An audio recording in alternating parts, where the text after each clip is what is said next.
भाजपकडून राजू शिंदेंच्या मनधरणीचे प्रयत्न सुरू आहेत। मंत्री अतुल सावे, हरिभाऊ बागडेंकडून मनधरणी केली जाते। राजू शिंदे भाजपमध्येच राहणार असल्याचा दावा आहे। राजू शिंदे शिवसेना उद्धव बाळासाहेब ठाकरे पक्षाच्या संपर्कात असल्याची चर्चा आहे।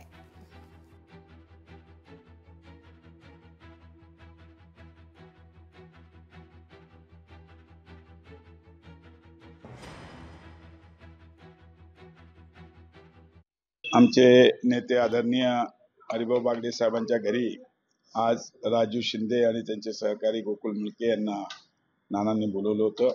आम्ही त्यांच्याशी विस्तृत चर्चा केलेली आहे आणि आम्ही त्यांना विनंती केलेली आहे की पक्ष तुम्ही 25 वर्षापासून पक्षामध्ये काम केलेलं, 25 वर्षापासून आपण विविध पदावर होता, आपण जबाबदारी आपल्यावरती आणि एक जबाबदार पदाधिकारी म्हणून आपण अतिशय चांगलं काम केलेलं आहे आणि त्यामुळे आपण पक्ष काही गैरसमजा म्हणून जर पक्ष सोडत असाल तर तो गैरसमज नक्कीच दूर करायचा आम्ही पूर्णपणे प्रयत्न करू। आपण पक्ष सोडू नये, पक्षात राहून तशी संधी प्रत्येकाला मिळत असते आणि ती संधी नक्कीच त्यांना मिळेल असं आम्हाला खात्री आहे। ज्या वेळेला अशा प्रकारचा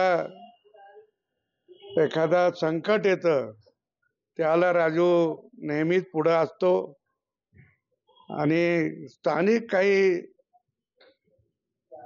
मतभेद असतील, किरकोळ काही असेल ते आम्ही सुधारून घेऊ। भारतीय जनता पार्टी अधिक मजबूतीने चालण्यासाठी आम्ही राजूलाही आग्रह केलाय की तो असा निर्णय करू नको आणि त्यामुळे आम्ही राजूशी अजून बोलतोच आहोत। लोकशाही मराठी ऐका, पहा, जागरूक रहा।